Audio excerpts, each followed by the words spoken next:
Boa noite, irmãos. Paz seja convosco. Vocês aplaudiram para Jesus? Porque estava fraquinho. É para ele, né? Não é para mim, não. É para ele. O Senhor é digno de todo louvor, toda glória, aleluia. Louvado seja o nome do Senhor. Boa noite, amados. Paz seja com todos, amém? É bom estarmos aqui. Quero que vocês abram, por favor, as suas Bíblias em 2 Crônicas, capítulo 14. Aleluia, Jesus. 2 Crônicas, capítulo 14, versículo 11.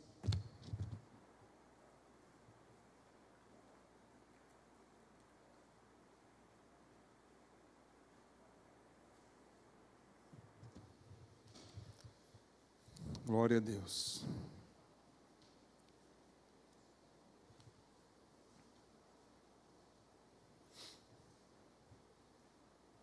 Diz assim a palavra de Deus.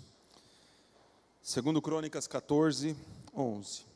Então Asa clamou ao Senhor, o seu Deus, dizendo: Senhor, não há ninguém como tu para ajudar os fracos contra os poderosos. Ajuda-nos, ó Senhor, nosso Deus, pois em Ti pomos a nossa confiança, e em Teu nome viemos contra este imenso exército. Ó Senhor, Tu és o nosso Deus, não deixes o homem prevalecer contra Ti. Amém? Feche seus olhos. Repita comigo essa oração. Senhor, a Tua palavra é viva e eficaz. Ela penetra aonde o meu entendimento não conhece ainda, e me dá sabedoria. Por isso, nessa noite, Senhor, fala comigo, vem de encontro à minha necessidade, em nome do Teu Filho amado Jesus. Amém e amém.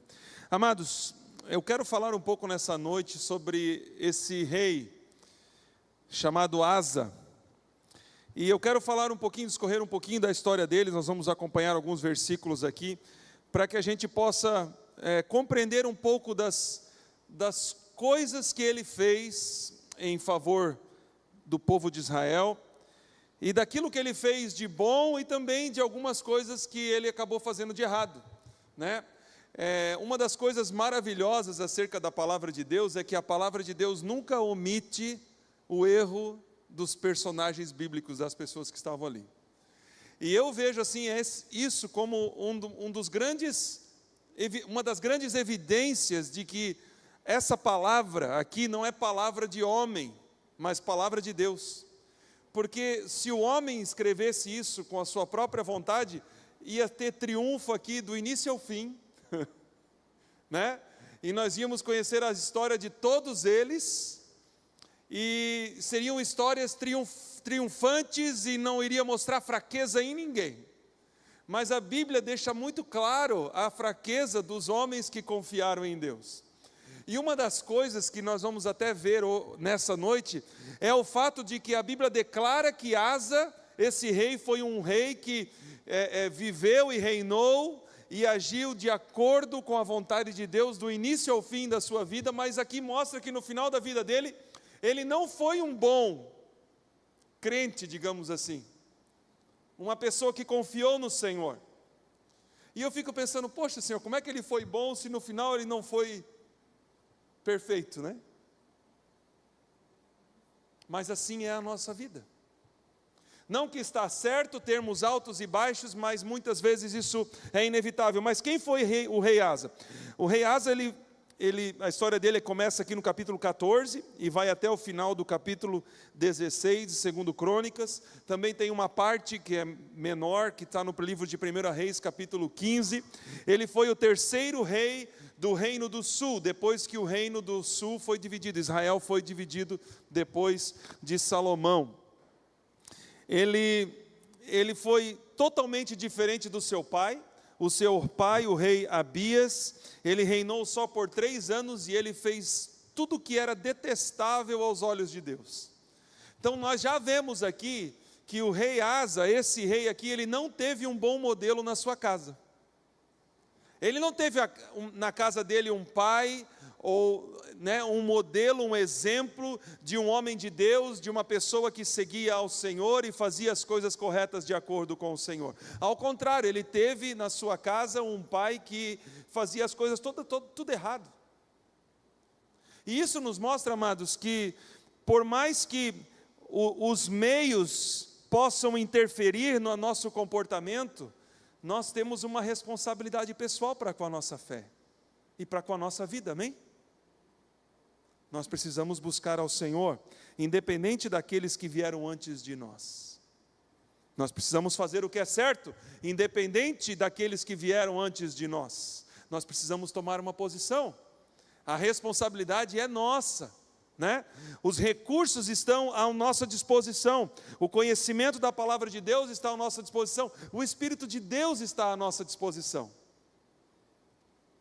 Deus derramou o seu Espírito em nós que cremos, através do Espírito que Ele nos concedeu, Ele nos deu livremente. Então, amados, nós precisamos ver isso.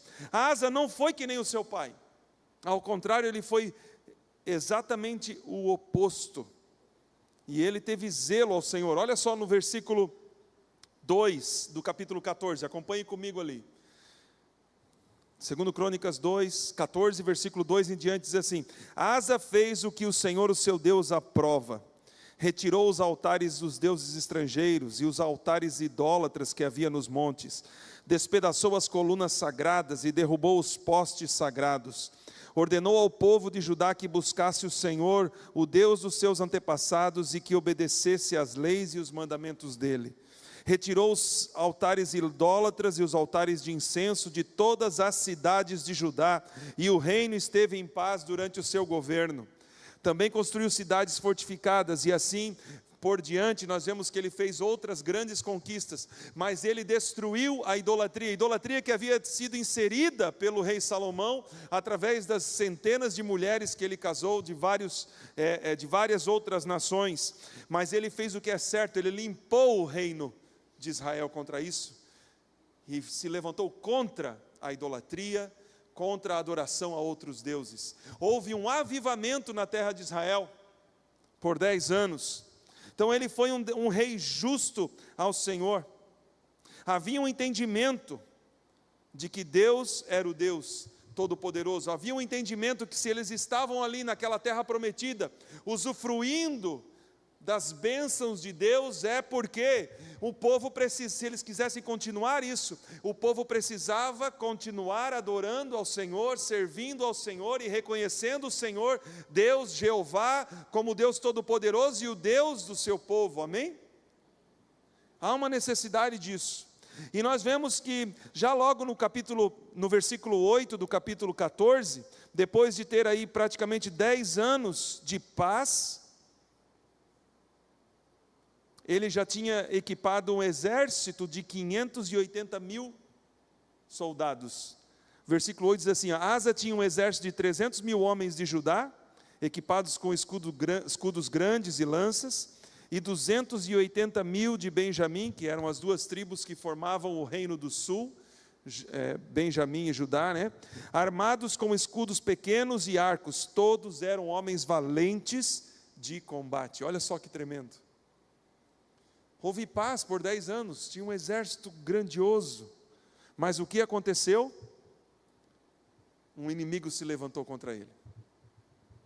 Então aquele reinado de paz, né?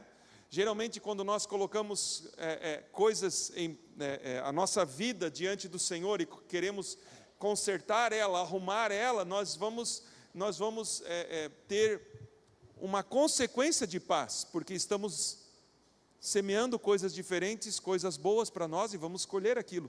Mas também virão adversidades, virão inimigos contra nós, assim como veio ali, nós vemos no versículo 9, diz assim: o etíope Zerá, que era o rei da nação etíope, né, do povo etíope, Zerá marchou contra eles com um exército de 1 milhão de soldados e 300 carros de guerra, e chegou até Maressa. Então, ou seja, se levantou um inimigo quase o dobro de força, maior do que o dele. E o que ele fez, o rei Asa? O rei Asa foi até o vale de Maressa ali, na cidade de Maressa. Versículo 11 mostra algo tremendo, que é o versículo que nós lemos antes da pregação. Asa clamou o Senhor, o seu Deus.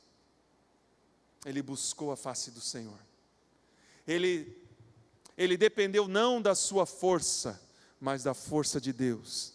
Ele dependeu não do seu exército, mas do poder do Senhor. Ele declara, olha só, no final da sua oração, ele fala assim: Senhor, Tu és o nosso Deus, não deixes o homem prevalecer contra Ti. Ele tinha esse entendimento de que aquele que viesse contra o povo de Deus, vinha contra o próprio Deus. Você tem esse entendimento, amados?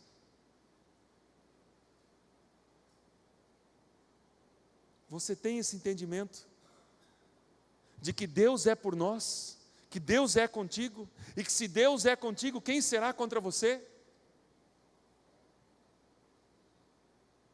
Isso é verdadeiro, amados, isso é verdadeiro para a sua vida. Essa promessa de Deus é para você.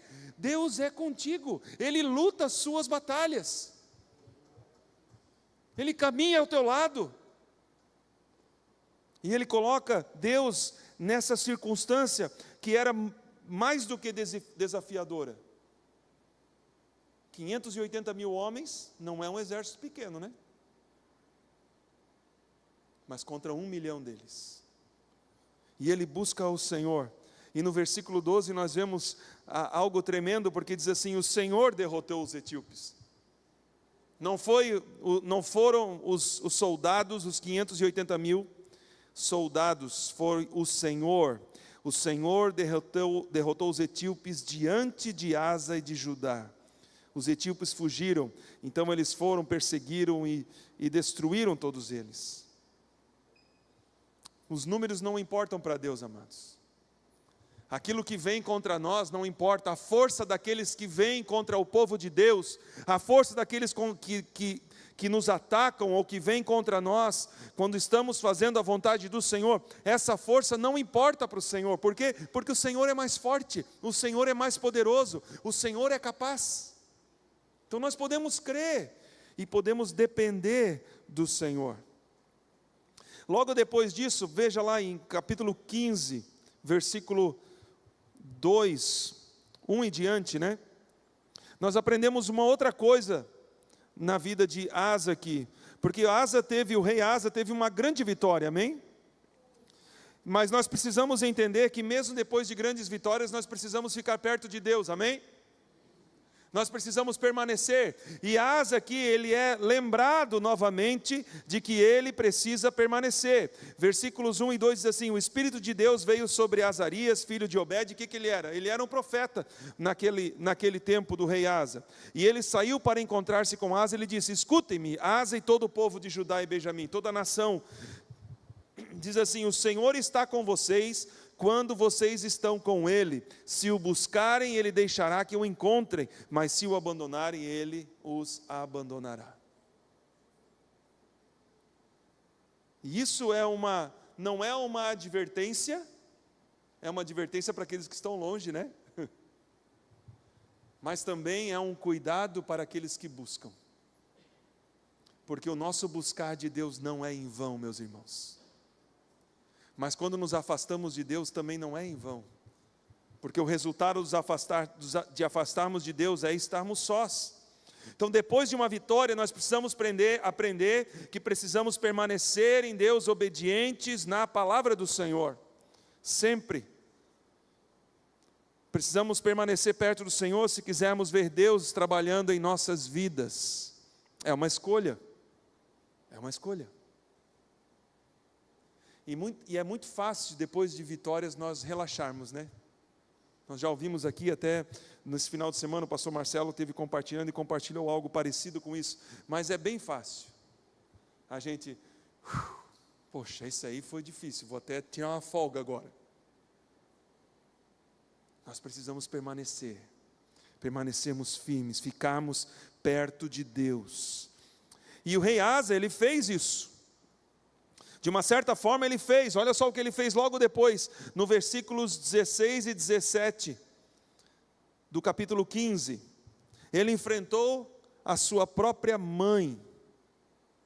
O rei Asa chegou até depor a sua avó Maaca da posição de rainha mãe, pois ela havia feito um poste sagrado repugnante. Asa derrubou esse poste, despedaçou e queimou no vale do Cedron.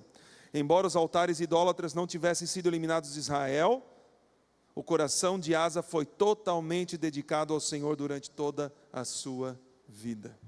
Então ele fez o que ele pôde no reinado dele, no reino de Judá, mas ainda Israel adorava, e a mãe dele havia isso, e ele se levantou contra a sua própria mãe. Os inimigos dentro da nossa própria casa, dentro dos nossos próprios amados. E como é difícil enfrentarmos nossa família, né? Como é difícil enfrentarmos nossa família muitas vezes. O controle, às vezes, dentro da família, né? Algumas famílias, estou dizendo que todas são assim, mas há aquela dinâmica do controle, da manipulação.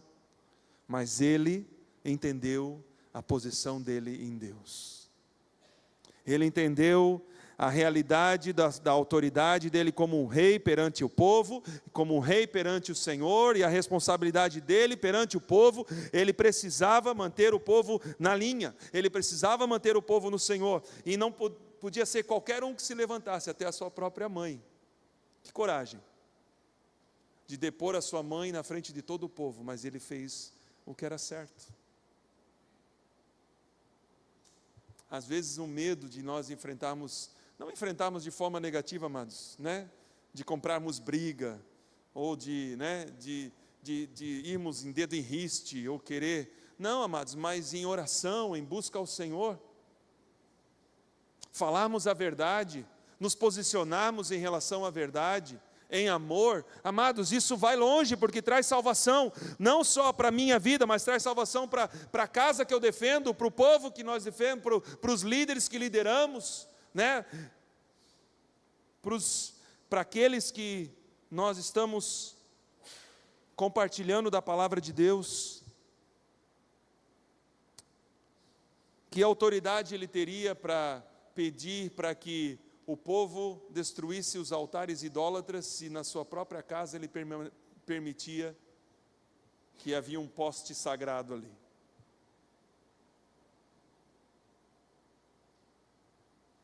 Ele fez o que é certo, até mesmo quando se tratava da sua família. E ele foi muito abençoado, amados. Ele foi muito abençoado durante todo o seu tempo. Mas aí veio um momento estranho na vida dele, um momento que ele falhou como rei. Ele confiou nos bens, e confiou na prosperidade, e confiou naquilo que ele tinha. Os olhos deles saíram do Senhor. Olha só o que diz a palavra de Deus. Capítulo 16, diz assim: no 36º ano do reinado de Asa, Baasa, rei de Israel, invadiu Judá e fortificou Ramá, para que ninguém pudesse entrar no território de Asa, rei de Judá, nem sair de lá. Então a nação de Israel do norte, que o povo de Israel estava dividido em 2 reinos, né? Eles vieram, se alojaram em Ramá, numa situação geográfica especial, e eles impediram que as pessoas saíssem e entrassem do reino de Judá. Mas nesse momento, onde eles estavam cercados pelos seus próprios irmãos, mas inimigos nesse momento, nós pensamos, e é fácil pensar, que Asa certamente iria dobrar o seu joelho, iria consultar o Senhor, buscar o Senhor, e assim como o Senhor livrou ele dos etíopes, que vinham com exércitos quase o dobro do tamanho deles, o Senhor iria livrar eles agora. Não é isso que a gente pensa que ele teria feito? Não é verdade? Mas ele não fez isso. Ele juntou o tesouro que ele tinha, né, resumindo a história aqui. Ele juntou o tesouro que ele tinha, as riquezas que ele tinha, mandou um mensageiro para o rei da Síria, e falou assim: ó, rei da Síria, vem para o meu lado, vem para o meu lado e me ajuda, porque eu estou cercado e eu preciso de ajuda para me livrar dos meus inimigos. E o rei da Síria, então, com toda aquela oferta, aceita a oferta, ele vai lá, ele expulsa, conquista as cidades do povo de Israel ali, expulsa a nação do norte, e o rei Asa vence a batalha, conquista algumas cidades a mais ali, e está feliz da vida e feliz de boa, deu certo o meu plano, deu certo aquilo que eu fiz. Mas olha o que Deus fala para ele no versículo 9. Não, veio no versículo 7, olha só. Naquela época, o vidente, que era um profeta, Anani, foi dizer a Asa, rei de Judá: por você ter pedido ajuda ao rei da Síria e não ao Senhor, o seu Deus, o exército do rei da Síria escapou das suas mãos. Olha só. Aí vem o profeta dizer para ele assim, Asa, se tu tivesse buscado a Deus, ao invés de ter buscado ajuda no rei da Síria, você teria não só destruído os teus irmãos aqui, que vieram contra você, mas você teria também destruído o exército da Síria, e você estaria livre. Olha que coisa. Aí ele lembra o rei Asa: por acaso os etíopes e os líbios não eram um exército poderoso, com uma grande multidão de carros e cavalos? Contudo, quando você pediu ajuda ao Senhor, Ele o entregou em suas mãos. Olha só, você não lembra disso, Asa? E como é fácil, irmãos, muitas vezes, nós esquecemos das bênçãos que nós já recebemos do Senhor, e do cuidado que nós já recebemos do Senhor, e confiamos nas bênçãos que nós recebemos do Senhor. Agora eu já adquiri isso, agora eu já tenho isso, agora eu já estou mais tranquilo. Não, amados, nós precisamos depender do Senhor, até quando as bênçãos são muitas em nossas vidas, amém? Nós sabemos disso, mas muitas vezes precisamos ser lembrados.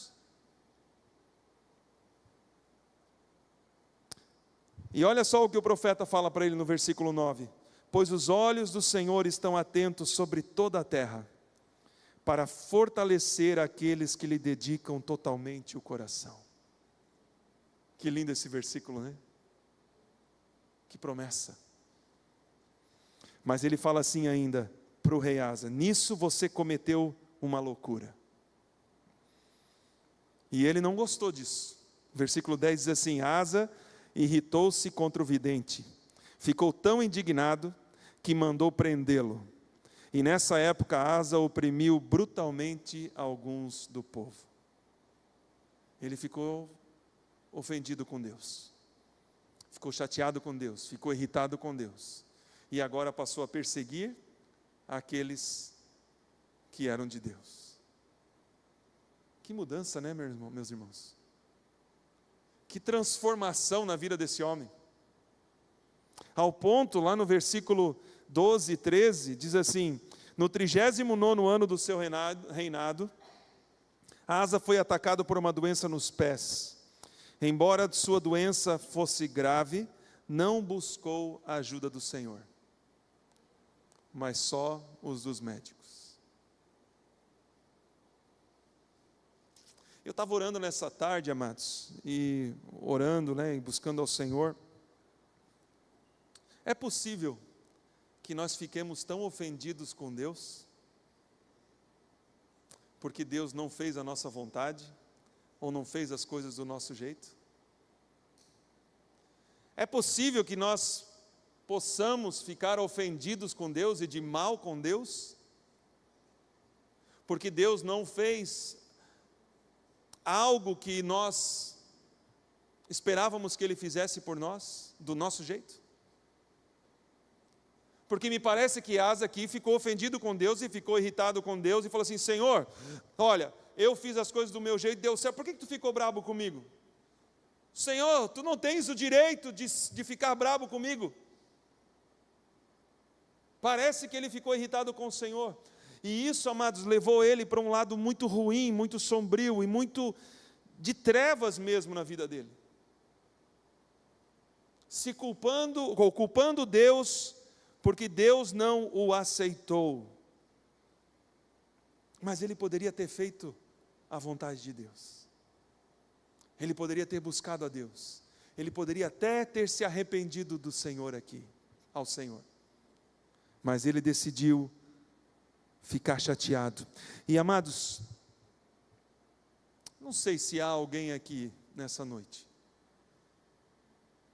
que ainda tem ou tem algo no coração contra Deus, porque Deus não fez algo do seu jeito. Ou porque Deus te chamou a atenção. Ou porque Deus te corrigiu. Ou porque você não teve o resultado que você esperava daquilo que você fez. Há um caminho de volta, amados. Nós não precisamos ficar como Asa ficou até o final da sua vida, irritado com Deus. No final da sua vida, quando ele estava terminando a sua carreira, não buscar a Deus. Por que será? Não sei, eu estou aqui numa conjectura, amados, mas nós não podemos guardar essas coisas em nossos corações, porque nós sabemos a história de um outro rei, o rei Davi, quando foi confrontado por Natã, por conta do seu próprio pecado, por conta do seu próprio adultério. Qual foi a atitude dele? Ele se arrependeu ao Senhor. Ele foi com a sua face ao chão, buscar a Deus e buscar o perdão e a restauração e a renovação de Deus para a sua vida. E ele alcançou, amados. Alcançou por quê? Porque Deus é um Deus rico em misericórdia, porque Deus é um Deus que recebe, que aceita todo aquele que se aproxima dele com o coração contrito, com o coração quebrantado. Mas o orgulho é a queda do homem, amados. Qual é a nossa postura? Será que ainda vivemos de algo, ou vivendo na sombra de algo que nós não gostamos que aconteceu conosco? E não estamos permitindo a cura e o milagre e a bênção de Deus na nossa vida hoje. Ele não buscou a Deus, ele não foi curado. Ele buscou ajuda no homem, o homem não pôde ajudar. E por isso eu volto ao início do seu reinado. Porque o início do seu reinado, ele nos dá um exemplo poderoso. E um exemplo que nós precisamos cuidar e manter em nossa vida. Um coração dependente de Deus. Um coração ensinável pelo Senhor. Um coração que depende e que se prostra diante do Deus Todo-Poderoso. Há batalhas na sua vida, meu irmão? Essa é uma pergunta óbvia, né? Todos nós aqui temos batalha. Como nós enfrentamos essa batalha, que é a pergunta que nós devemos responder nessa noite. Nós estamos enfrentando a batalha na nossa própria força? Com os nossos próprios recursos? Ou nós estamos enfrentando a batalha como Asa enfrentou no início do seu reinado? Ele clamou a Deus. Senhor, não há ninguém como Tu para ajudar os fracos. Não há ninguém como Tu, Senhor, que eleva os fracos, que luta pelos fracos contra os poderosos. Ajuda-nos, ó Senhor, nosso Deus, pois em Ti pomos a nossa confiança. Todos nós sabemos a resposta dessa pergunta. Todos nós sabemos que confiar em Deus é melhor. Mas como nós temos caminhado as batalhas e conduzido as nossas batalhas, meus irmãos? Temos feito alianças com o Senhor ou com homens? E nessa noite o Senhor quer lembrar você de que Ele é poderoso. Ele quer lembrar você que há um lugar de vitória, que há um Deus que luta as nossas batalhas, sim, quando nós colocamos na presença dEle. E eu quero que você se coloque de pé nessa noite.